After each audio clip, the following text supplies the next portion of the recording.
Hey guys, Alan here. So in this video, I'm going to be answering the question, what the fuck is a DCF? And going to be walking you guys through the concept all the way until the implied price. So basically DCF, aka discounted cash flow model, and it's a valuation model, right? You're evaluating the intrinsic value of a stock. So what the hell is intrinsic value?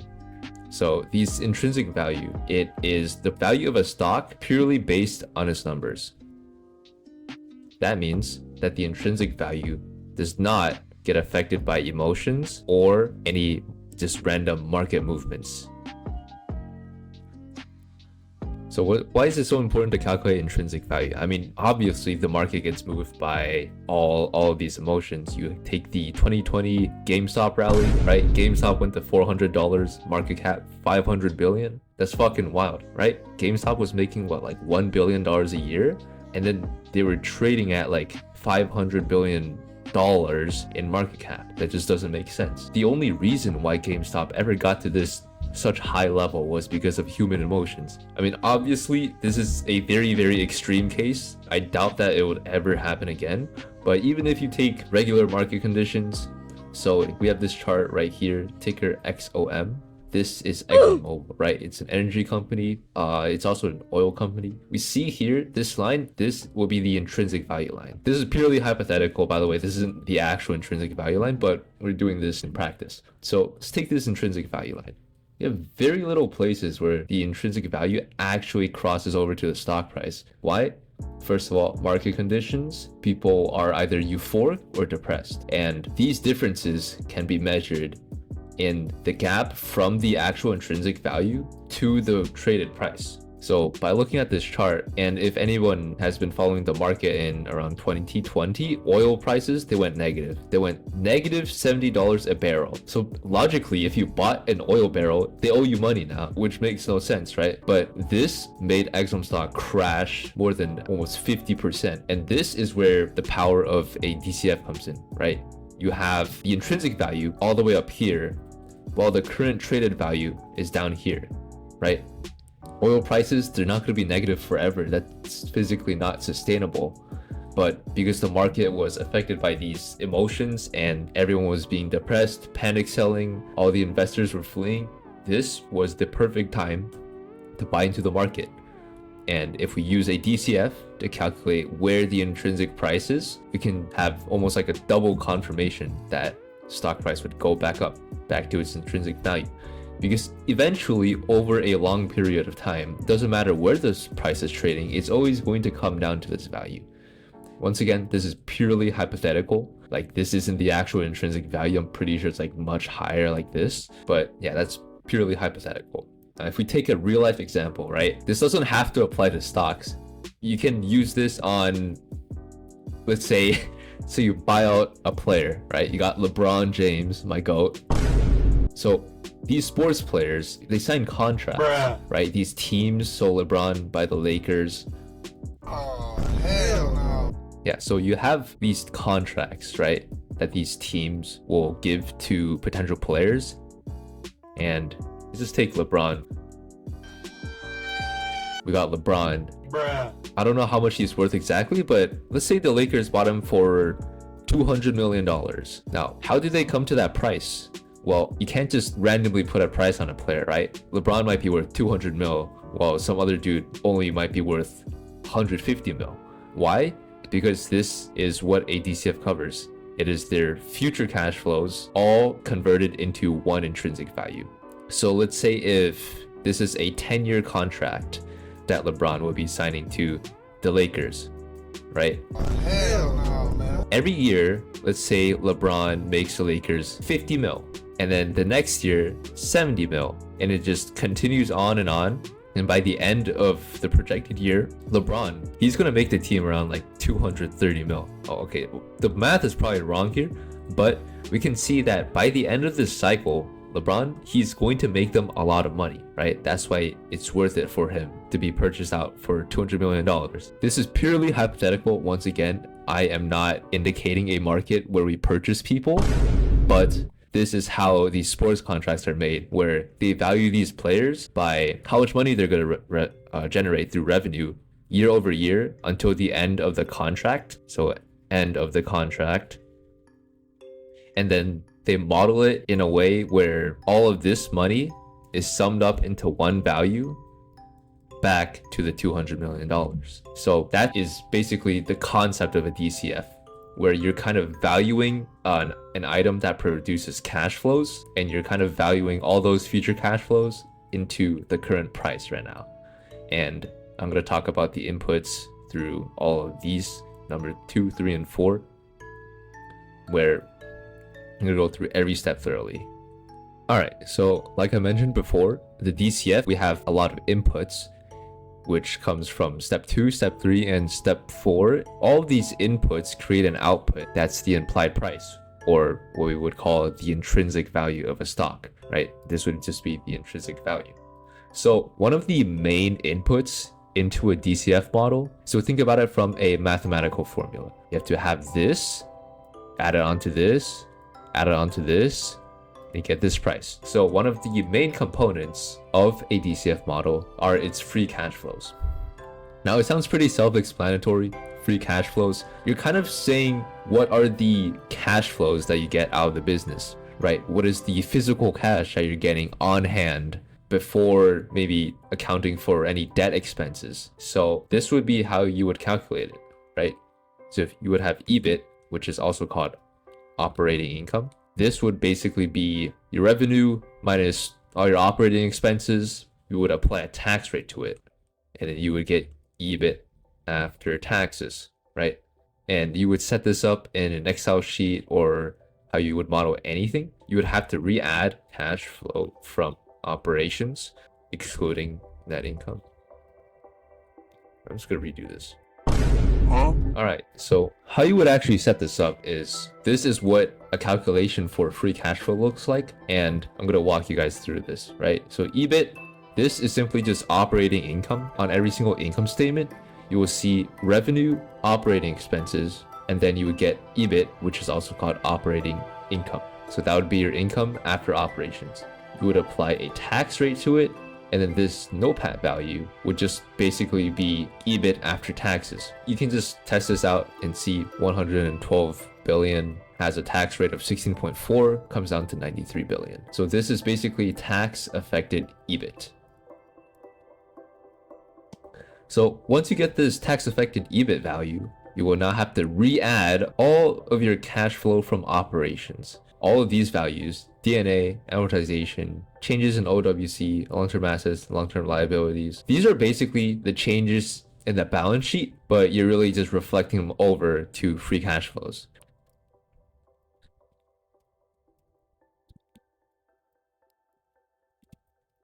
And this capital expenditure value, this would be correlating to the cash outflows from investing, right? So you're basically coming down to operating income, applying a tax rate to it, and you're essentially just re-adding back the cash flows from operations and just accounting for the cash flows from investing, capital expenditures, and you get to your bottom line free cash flow. This type of free cash flow, we would call it unlevered. And this is because whatever unlevered means, it means unleveraged. What is leverage in finance? Leverage is borrowing items with maybe interest rates or using debt, right, to leverage up. Unlevered free cash flow means that this cash flow is not affected with debt, not affected with any cash flow from financing, right? We're not paying back any debts here. This is just purely from an operational standpoint, where this is the money that you would get out of the business without paying back any debt. So this would be the unlevered free cash flow as the first part of our equation. This is really important because if you don't have a steady free cash flow, and if a business depends on free cash flow, your business is cooked. If you're not making cash, what cashes are you going to be discounting over time? What you want to see is always a consistent free cash flow growth in whatever your projection period is. So as we can see here, we start from a value of 47 billion, ending on 237 billion. And overall, this is pretty good growth.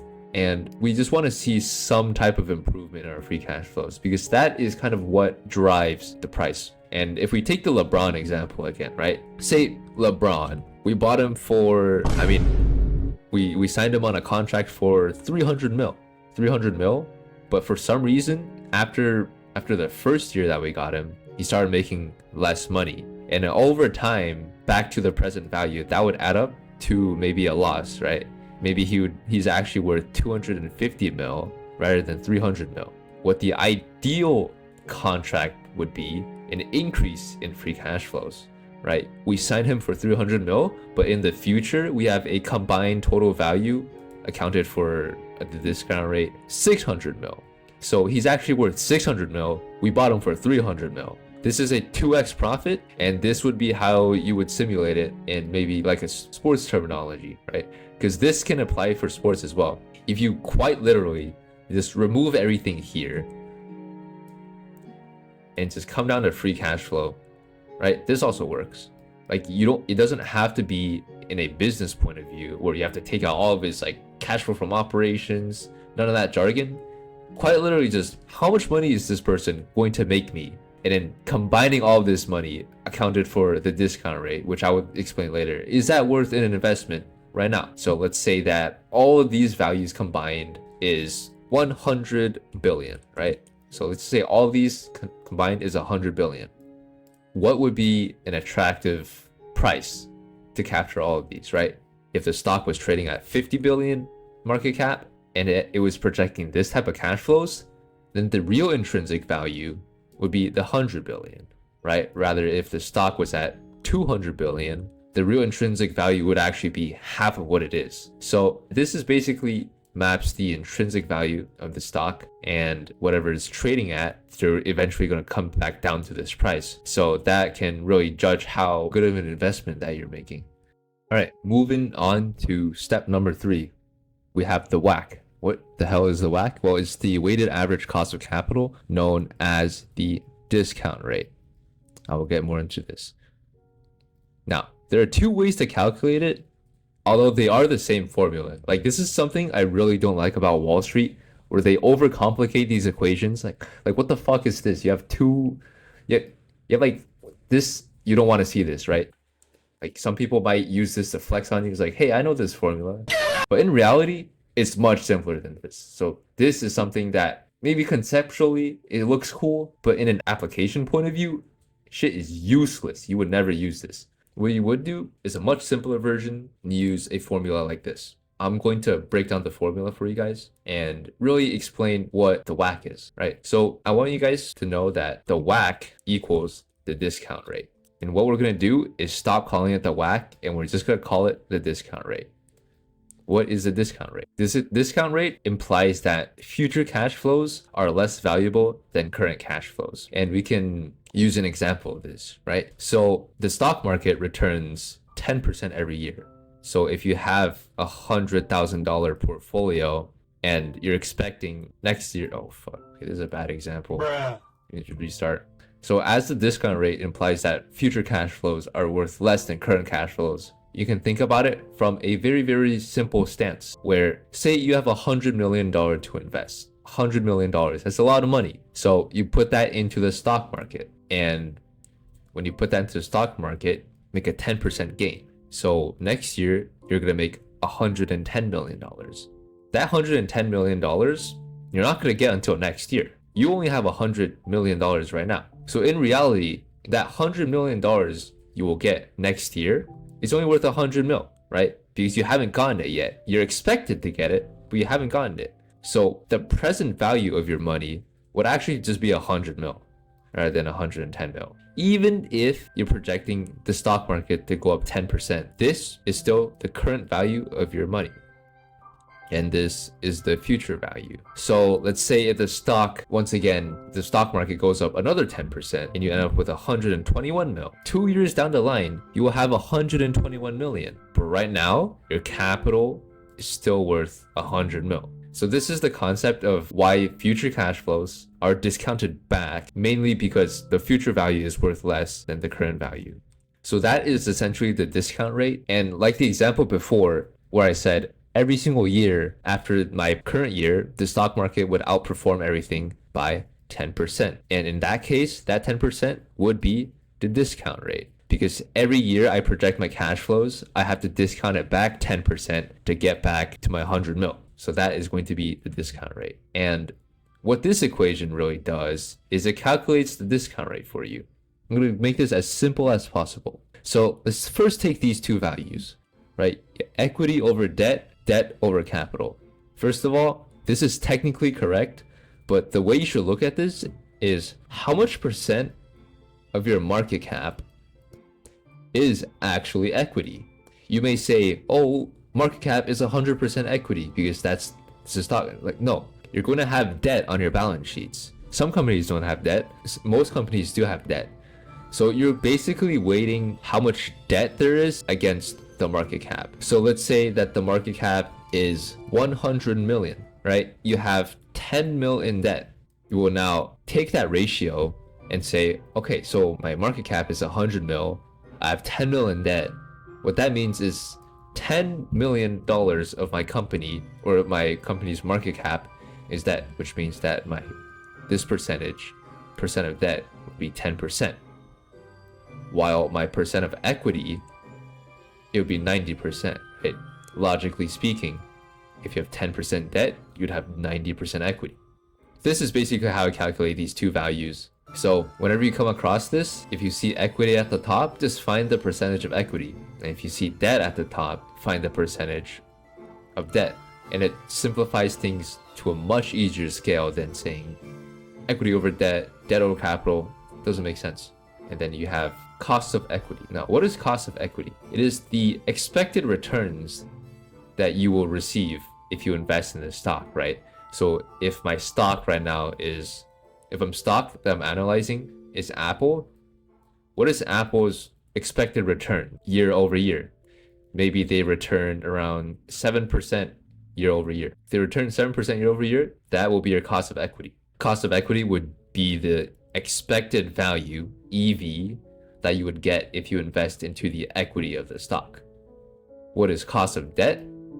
Cost of debt, once again, very simple. It's self-explanatory as well. Cost of debt is basically the interest that the company will face if the company were to borrow debt. That's why it's called cost of debt, because if the company were to borrow 100 mil, right, and they have a 2% interest rate on that debt, that means their cost of debt will be 2%, right? That's how much interest rate is on their debt borrowing. So that is really easily found on the 10K. But by this point, if you're making DCFs, you should really know what a 10K is. And 1 minus corporate tax rate, it's very simple. You just find your tax rate on the income statement. Tax rate, you calculate it by tax expenses divided by pre-tax income. See, it's much simpler than whatever value you had here, right? You don't have like a range of numbers to like from N to I. You don't square anything, right? Basic arithmetic, you're multiplying percentages together, and by the end, you would get your WACC, your discount rate. And one last example, guys, I will go over how the actual WACC calculations are made on an actual model. Once again, you can see that you have a percent of equity and a percent of debt number. The percent of equity, once again, is how much equity there is to the market cap, right? So for example, percent of debt is how much debt there is to a market cap. So in this case, for Alphabet Inc., debt is only 0.3% of the total market cap. If you take the difference of that in 100, the percent of equity would be 99.7. So that's how you would find these two numbers. So once you have crossed out these two numbers, you go these cost of equity, right? I'm not going to get too deep into this, but risk-free rate, that's your 10-year bonds, market risk premium, basically your average returns over the stock market minus the 10-year bonds. And your beta, which is the correlation of the underlying equity to the current stock market, right? So if my beta is 1.21, that means if my stock moves in a straight line like this, my underlying equity will move about 1.21 more volatile. So or 1.21 more. So by the end of this number, this will be 1. By the end of this line, it will be 1.21. So essentially what beta is saying that it is a correlation to the stock market. If the stock market rises from 0 to 1, that means the stock, this beta that's controlling the stock will go from 0 to 1.21. Risk-free rate added to market risk premium times the beta. That's how you get your cost of equity. Cost of debt, once again, this is their short-term borrow rate. Because they have very little debt, most of the WACC or the discount rate that they're using is their cost of equity, right? Because in a WACC calculation, you're multiplying these two things together and you're multiplying these two things together. And because percent of debt has so little weighting in this case, your cost of equity would be weighted more in the final discount rate calculations, leading you to an 8.9. So this is basically how, from model integrity, this is how you would create a WACC. I'm going to get more into this long-term growth rate. Now, there is multiple ways to calculate the terminal value in a DCF. This is one of the final inputs that we need from free cash flow to WACC to terminal value. Blend these together, get the implied price. So there is multiple ways to calculate this, but currently the most popular way is called perpetuity or Gordon growth. So what does this mean? Conceptually, a company cannot grow forever. Let's take Apple stock again. Apple, this is their revenue trend.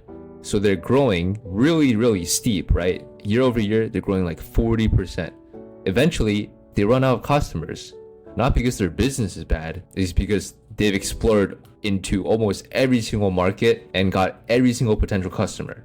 Once that happens, this is what happens to their business growth. It flatlines, right?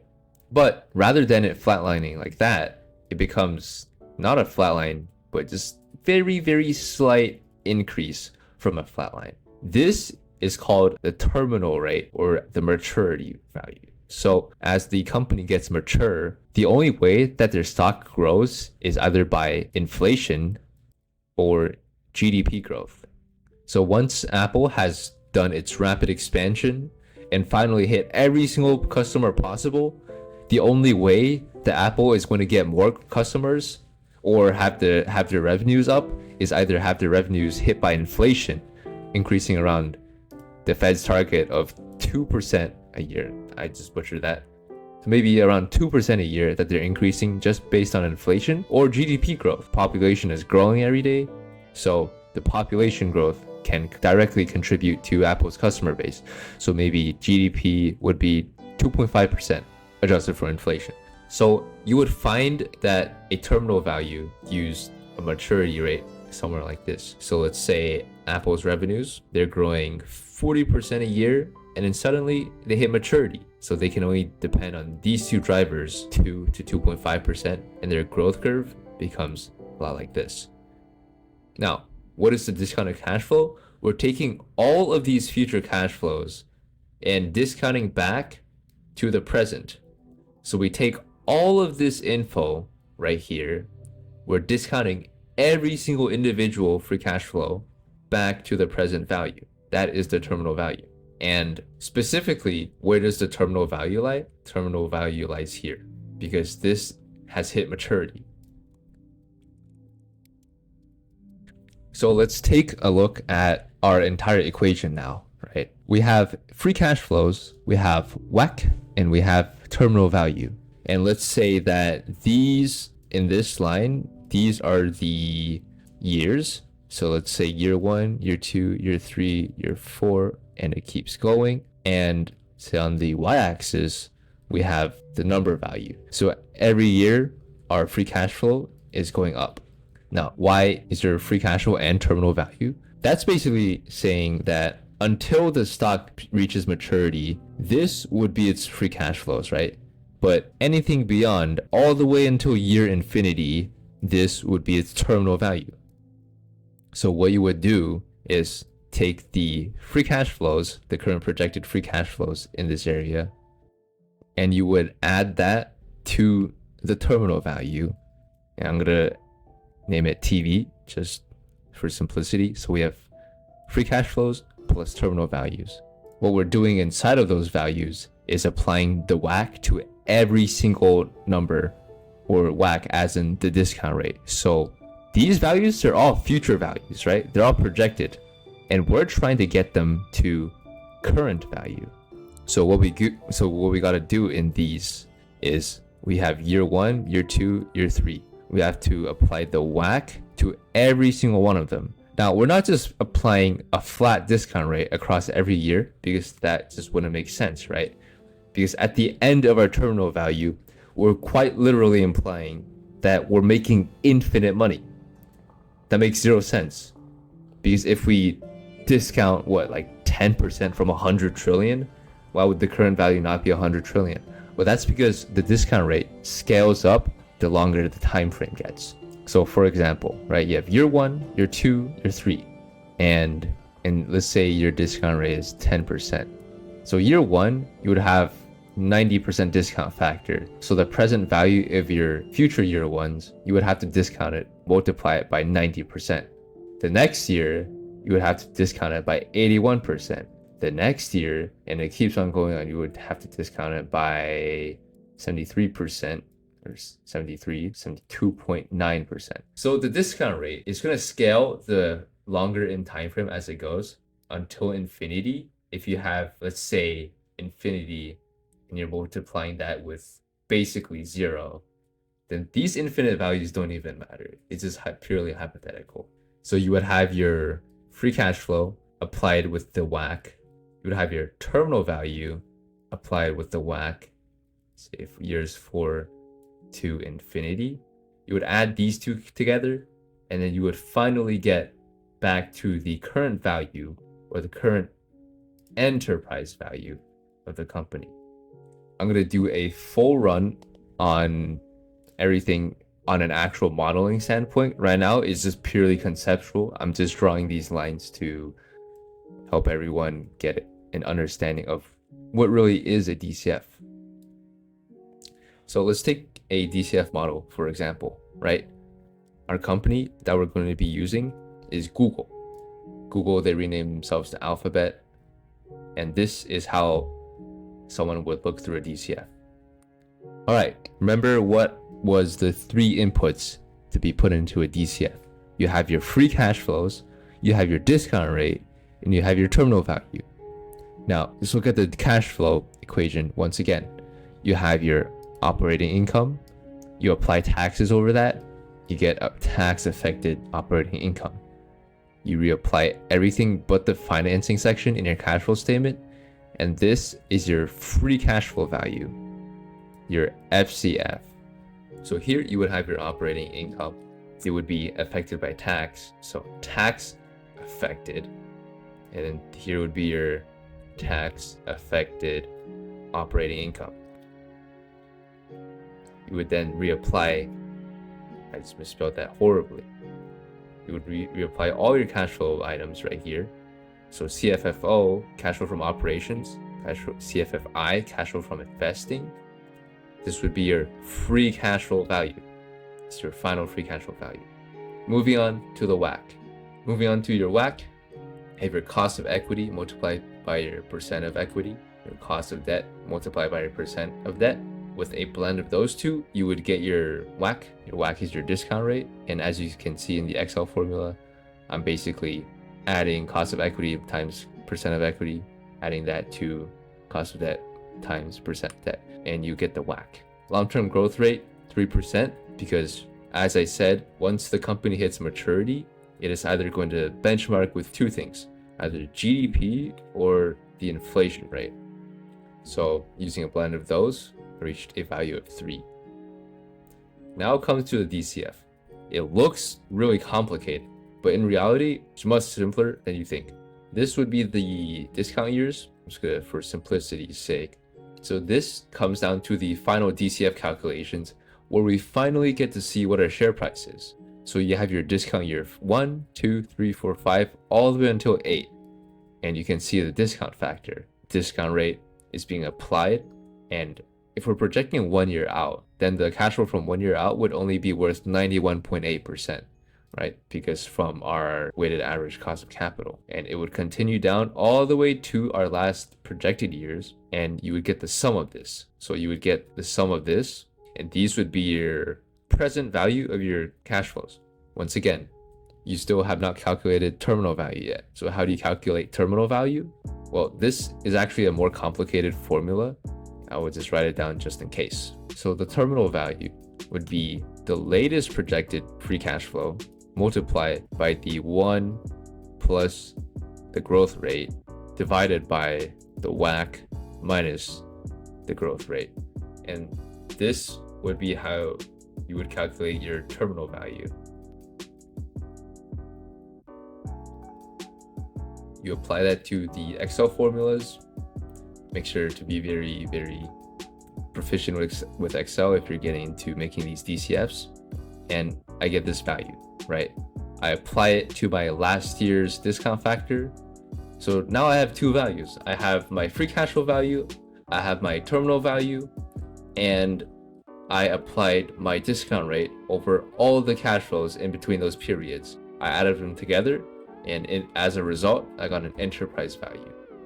Now, the conversion from enterprise value to equity value would be really simple. You would basically add back all the cash you have on your balance sheet, or you would remove the debt from the enterprise value. You would receive an equity value. You will now find the shares outstanding to get the implied share price. Why? Because the current market price multiplied by the shares outstanding would get you the equity value. So you're kind of reverse engineering the implied share price to enterprise value. So you have enterprise value plus cash minus debt would equal equity value. Once you get equity value, divide that by the shares outstanding, you get an implied share price. And this will be the main valuation method that we will be focusing on today. Overall, you have three main inputs. You have the free cash flow, you have discount rate, and you would have the terminal value. All of these combined together get you one implied share price, which is pretty crazy because if you think about it, you're putting hundreds of these values together. It's like a mathematical formula with over 80 variable inputs.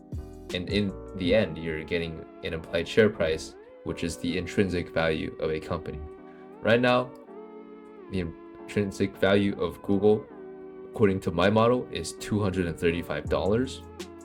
The current stock price is $269, which means that currently Google is trading above its intrinsic value. And if Google were to reverse back to its intrinsic value, it would be a 13% drop. So this would be how you would analyze these stocks using a DCF. And once again, primer on what the fuck is a DCF, right? It is your future cash flows taken back to present value after applying a discount rate on top of it. What is it used for? Finding the intrinsic value of a company where it is not affected by market emotions. So you would be finding the intrinsic value of this company. So that, everyone, is what a DCF